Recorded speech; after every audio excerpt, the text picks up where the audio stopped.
तो भाई आज हम जा रहे हैं गार्गी मैम के पास और आज एक सरप्राइज़ है मैम के लिए भी। और हालांकि मैम को पता तो पहले से ही है बच्चों, लेकिन आपको पता नहीं होगा। हमारे साथ हमारी संस्कृत की मैम शीतल मैम है और शीतल मैम को भी दिखाओ एक बार। शीतल मैम एकदम पैरट हो रही है आज बच्चों खुशी के मारे। और शीतल मैम के हाथ में दिख रहा होगा आपको इधर बच्चों, ये पिंक कलर का डब्बा है। मैम क्या है इसमें, बच्चों को बताओ एक बार। इसमें मिल्क केक है। मिल्क केक है? मिल्क केक जी। तो मिठाई है इसमें मतलब? तो मिठाई किस खुशी में है ये तो बताओ, ये मुझे ही बतानी पड़ेगी। आप ही बता दें, अपने मुंह मियां मिट्ठू क्यों करूँगा। अरे बच्चों, जो शीतल मैम है हमारी, इनका सिलेक्शन EMRS जो PGT संस्कृत के लिए, तो इनका रिजल्ट हुआ है अभी। तो मैम इस खुशी के अवसर पर और बहुत बहुत मुबारक हो, congratulation ma'am. Thank you sir. तो मिठाई लेके आई हैं और मैम की ये मानना है कि भाई सबसे पहले गार्गी मैम को मिठाई खिलाएं। जी बिल्कुल, हमारी गुरु माँ, हमारी बड़ी दीदी, पहले उन्हें ही खिलाएंगे। हाँ तो भैया हमें खोला भी नहीं है मैम का डब्बा, जो ये कह रही होगा नहीं वहीं मतलब वहीं खुलेगा डब्बा। हाँ जी। तो अभी जा रहे हैं हम, थोड़ी देर में पहुंचते हैं, फिर मैम से अभी मिलवाते हैं तुम्हें। और आगे देखो ऐसे ही भविष्य में लोग सफल होते रहें। पहले भी एक हमारी संस्कृत की मैम थी ऋतु मैम, वो BPSC में सेलेक्ट हो गई हैं। तो आपके लिए जो भी हम टीचर का भी अगर चयन करते हैं तो वो एक मतलब अपने आप में क्वालिटी रखते हैं। तो मैम भी बहुत अच्छा संस्कृत में बहुत विशेष नॉलेज रखती हैं। और तभी देखो, कोई गवर्नमेंट जॉब निकालना आज के समय में इतना आसान तो नहीं होता है, आप भी जानते हैं कंपटीशन बहुत ज़्यादा है। तो जब तक तुम्हें अपने विषय का गहन नॉलेज नहीं होगा तब तक सिलेक्शन संभव नहीं हो पाता है। तो अभी आगे मिलवाते हैं गार्गी मैम से आपको, तो बने रहिएगा वीडियो के साथ।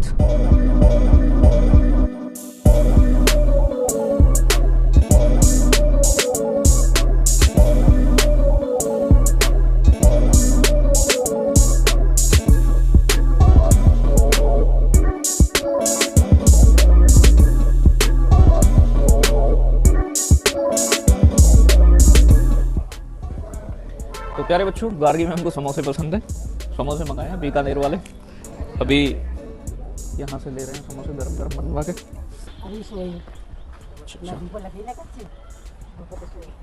अच्छा यू है। ऊपर ही भाई साहब दे दीजिए। हाँ आशीर्वाद है आपका जो। नमस्ते। हाँ जी लंगे। और तभी तो कह रखा। नमस्ते। कांग्रेचुलेशन बच्चों, आप हमेशा जानना चाहते थे कि शर्मा जी कौन है, तो देखिए ये रहा मार्शमैलो। ये मार्शमैलो की टी-शर्ट पहन के जो घूम रहा है, यही व्यक्ति शर्मा जी है। तो कुछ कहो बच्चों के लिए सर। हाँ लाइव चल रहे हैं। हेलो दोस्तों। हेलो दोस्तों। बहुत अच्छा लगा आपसे ऑनलाइन आके। मैं थोड़ा सा मैं आता नहीं हूँ वीडियो कैमरा पे, तो इसमें एडिटिंग करनी पड़े तो कर देना थोड़ी सी।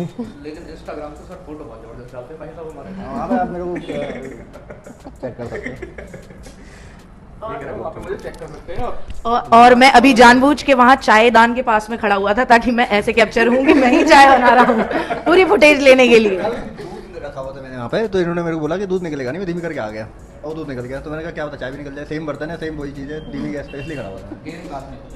आ जाओ आ जाओ आ जाओ आ जाओ आ जाओ, रूम हीटर चलाया जाए पहले तो।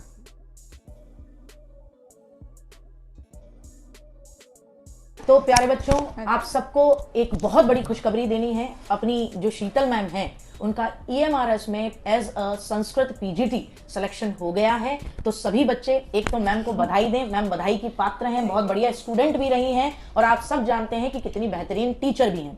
अभी मैम का डॉक्यूमेंट वेरिफिकेशन और अन्य चीजें होनी थोड़ी सी बाकी हैं, लेकिन अभी हम सब मैम को पहले तो बधाई देंगे और मिठाई खिला के इनका मुंह मीठा कराएंगे। भाई इतना सा ही खिला रही हूँ मैं, क्योंकि मैम को थोड़ा सा खाने पीने पे विशेष तौर पे ध्यान देना है। देखो इन्होंने मेरे हिसाब से खिलाया है।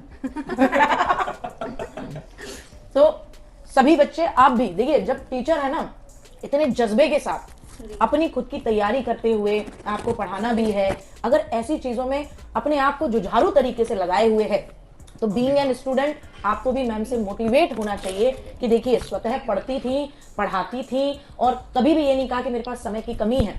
सबके घरों की स्थिति सामान्य होती है। मैं आपको बता दूं, जितने भी हम सब लोग हैं, कोई भी ऐसा व्यक्ति नहीं है जो बहुत स्ट्रॉन्ग बैकग्राउंड से बिलोंग करता हो। मैम के लिए भी आप शायद नहीं जानते हो, क्योंकि जनरली हम अपने घर की बातें या अपने पर्सनल बैकग्राउंड को आपके साथ शेयर नहीं करते हैं। लेकिन एक दिन मैंने मैम से पूछा था, तो मैम ने बताया था कि मैम जहां से बिलोंग करती है वो कोई बहुत बड़ा क्या कहना चाहिए, डेवलप एरिया नहीं है, एक छोटा सा गांव है। है ना मैम, गांव है ना, और सब कुछ बढ़िया एकदम अपना। मैम गुरुकुल से पढ़ी हैं, गाय दुहना तक जानती हैं, तो आपका प्रैक्टिकल जो नॉलेज है ना वो आपको आगे बढ़ने के लिए प्रेरणा देता है ना मैम। तो कैसे आपके गांव का जो लाइफ है पहले तो वो बताओ आप, ताकि इन बच्चों को सबको समझ में आए कि एक सामान्य घर से निकला हुआ बच्चा, एक बिटिया जिसपे भी घर के काम भी करने हैं, है ना, अपनी पढ़ाई भी करनी है, पढ़ाना भी है, और सबसे बड़ी बात है अपने लिए एक जॉब भी गेन करनी है, तो कैसे संभव कर पाया पहले तो ये बताओ। सबसे पहले तो घर में सब काम होते हैं, मम्मी बीमार रहती हैं फिलहाल भी, और पापा जी का मैं बता दूं इंटर कॉलेज है पापा जी का खुद का। अच्छा। तो मैं वहाँ पापा जी के साथ मैनेज कराती थी स्कूल का भी, और मम्मी से घर के काम नहीं होते थे, घर का काम भी कराना। अच्छा। तो उसमें मुझे जो भी टाइम मिलता था, मैं सोशल मीडिया से बिल्कुल दूर थी ना, मेरे को इंस्टा पे कोई अकाउंट है कुछ नहीं, टाइम मिला तो अपना केवल पढ़ाई में ध्यान देना, बाकी और जो समय था वो मम्मी पापा की हेल्प कराना। पर ये है कंटिन्यूटी थी मेरी पढ़ाई में, यानी कि लगातार कुछ ना कुछ पढ़ना ही पढ़ना।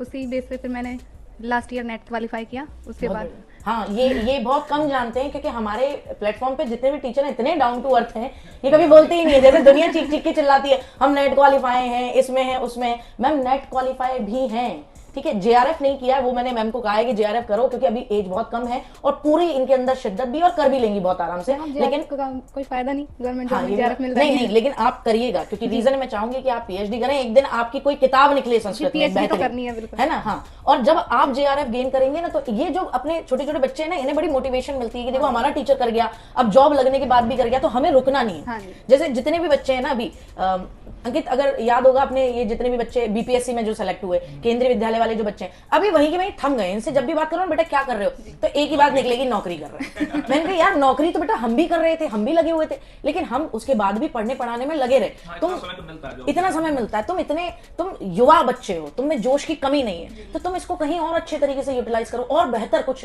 कर पाओ अपने जीवन में। तो जब आपको देखेंगे तो जो लग गई है ना जॉब, अरे अब तो जीवन का लक्ष्य प्राप्त कर लिया, जीवन का लक्ष्य नहीं है, एक पड़ाव है मात्र। तो ये इनको समझ में आएगा, आप भी करिएगा, ये मेरा आपसे हाँ एक छोटे से नम्र निवेदन ही मान लो आप ये। और बताओ। मेरा खुद ड्रीम है पीएचडी जरूर करनी है, डॉक्टर लगाना है एक दिन नाम के आगे जरूर। हाँ बिल्कुल होना चाहिए, हमें भी लगे डॉक्टर शीतल आगे भाटी, है ना, डॉक्टर शीतल भाटी।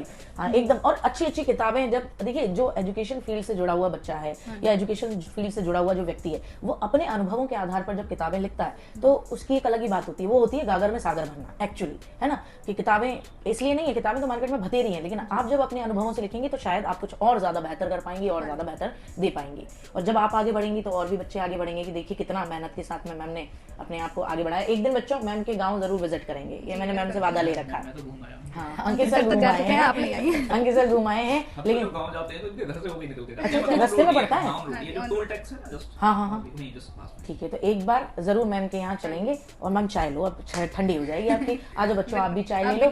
और अब एक आध बच्चा जरूर कहेगा कि गार्गी मैम तुम खा खा के इसीलिए मोटी हो रही है। मिठाई भी आप सबके लिए, आप भी मुंह मीठा करें। हाँ मिठाई से मुंह मीठा करें, और ये भी खाएं। हैं घर का? घर का नहीं, मतलब हमारे गाँव का। अच्छा आपके गाँव का। बहुत बहुत शुभकामनाएं शीतल मैम के लिए। देखो अपने आप में एक सामान्य परिवार में होते हुए गवर्नमेंट जॉब लेना एक बड़ी बात है, और हमारी सोसाइटी का जो स्टेटस है वो गवर्नमेंट जॉब, वास्तव में एक परिवार अगर मध्यम दर्जे का या लोअर मिडिल क्लास फैमिली से हैं आप, तो एक गवर्नमेंट जॉब आपके परिवार को स्टेबल बनाती है और आपकी अपनी सोसाइटी में अपने रिश्तेदारों के प्रति एक सम्मान भी पैदा करती है। जहाँ तक लोग ये कहते थे कि पता ना इतना समय हो गया है, पढ़ते पढ़ते कुछ होगा नहीं होगा, जो तुम्हारी मतलब अगर तुम मेहनत करते भी हो तो उन चीज़ों पे भी लोग संदेह करते हैं बिल्कुल कि एंजॉय भी किया होगा, इधर घूमे होंगे, इधर फिरे होंगे, पढ़ाई नहीं करते हैं। लेकिन जब सिलेक्शन हो जाता है हमारा कहीं, तो हमें वो सिलेक्शन, हमारी जो क्वालिटी है, हमारी जो मेहनत है, वो वास्तविकता में सामने निकल के आती है कि हम कितना मेहनत कर रहे थे। और आपके मम्मी पापा का भी एक सम्मान से मतलब सर ऊंचा होता है सोसाइटी में कि हाँ भाई इसके बेटे ने, इसकी बेटी ने या फिर मतलब एक गवर्नमेंट जॉब प्राप्त की है। और जो लोग तुम्हारे जो विपरीत थे, सांप जानते हो, कुछ अपनी सांप होते हैं बच्चों, तो वो लोग भी मतलब उन्हें भी ये लगता है कि हाँ वास्तव में मतलब एक इज्जत। और जो लोग तुम्हारे अपने खास हैं वो भी तुम्हें वैल्यू नहीं देते, तो फिर उसके बाद वो भी जो अनजान भी है ना, वो भी कहने लगता है वो तो मेरी मौसी की छोरी है, वो तो मेरी मौसी की छोरा। तो ये क्या बनता है, ये एक अवधारणा है समाज की कि कामयाब व्यक्ति के पीछे 10 लोग अपना नाम और भी जोड़ना चाहते हैं, और जो कामयाब नहीं होते उनके साथ शायद कोई खड़ा भी ना होना चाहिए। तो मैं ही कहूँगा कि आप सभी हमेशा मोटिवेट रहें। बहुत सारे बच्चे हैं, बाकी जल्दी जल्दी जो भी हमारे द्वारा मतलब जो बच्चे सेलेक्ट होंगे, जैसे बीपीएससी में बहुत सारे हुए हैं, लेकिन हम उनके साथ ना कोई इंटरव्यू डाल पाए हैं ना कोई चीज़ें। तो देखो इससे ये नहीं है कि हम ये प्रदर्शन कर रहे हैं कि हम कितना ज़्यादा सिलेक्शन दे रहे हैं, इससे ये है कि इन चीज़ों से आपको सीखने को भी मिलती हैं बहुत सारी चीज़ें, कि मतलब आप एक लोअर मिडिल क्लास फैमिली में होते हुए किन स्ट्रगल फेसेस से गुजरते हुए। ऐसा नहीं है कि जिसका सिलेक्शन हुआ है वो बहुत राजा परिवार से था। राजा परिवार के बच्चों फिर वो गवर्नमेंट जॉब की जरूरत ही नहीं है, फिर वो क्यों ही तैयारी करते हैं। 60-70-80 हज़ार रुपए, 50-60 हज़ार रुपए की, 40-50 हज़ार रुपए की कोई बिजनेसमैन।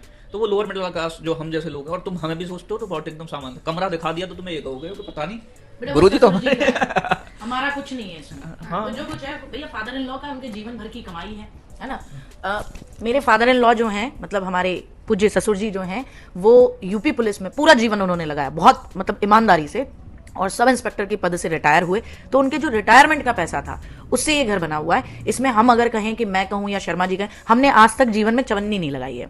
तो जो कुछ है वो, अगर जैसे मैंने देखा था एक बच्चा यूं कह रहा था, अरे मैम तो बहुत अमीर है। बेटा मैम अमीर ना है, मैम तो अपने घर से ही जितना है अभी आप लोगों के लिए उतना हम कर पा रहे हैं, जितना भी है सब आपके लिए ही लगा रहे हैं। क्योंकि हम जानते हैं जब एक सामान्य परिवार से बच्चा जब निकलता है ना, और आंखों में सपना लेकर कि मेरी जॉब लगेगी तो मैं अपने घर की काया पलट दूंगा, ये सपना मरना नहीं चाहिए कभी भी, न तो मिडिल क्लास का, न मिडिल क्लास से नीचे वालों का। ये सपना बेहतर और हो सकता है कि मेरी जॉब लगने की जगह ये हो जाए कि मैं अपना स्टार्टअप खोलूंगा एक दिन और मैं फिर घर की काया पलट कर दूंगा। ऐसा भी हो तो बहुत बढ़िया लगेगा।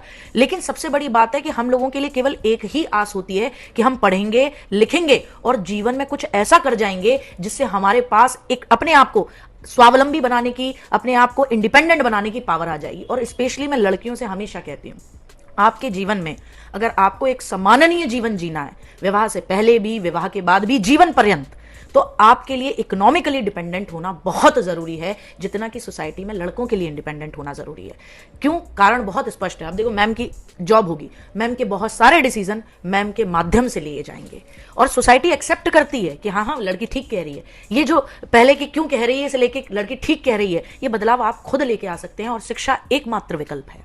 पढ़िए, इतना जितना मेहनत से पढ़ सकते हैं, जितनी शिद्दत से पढ़ सकते हैं उतनी शिद्दत से पढ़िए, और फिर देखिए जीवन में ऐसा कभी कुछ नहीं होगा। शिक्षा तो किसी की बेकार नहीं गई बेटा, किसी की बेकार नहीं गई अगर वो शिद्दत से पढ़ा है तो, ठीक है ना।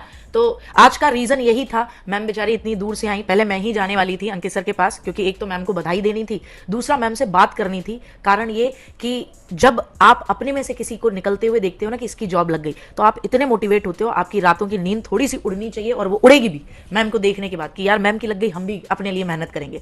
तो एक रीजन ये भी था कि आप और मोटिवेट हो सकें और आप देख पाएं कि देखो अभी मैम की जॉब भी लगी, लेकिन फिर भी मैम हमारे साथ में पढ़ाएंगी, आप लोगों के लिए मेहनत करेंगी। तो कभी रुकना नहीं है।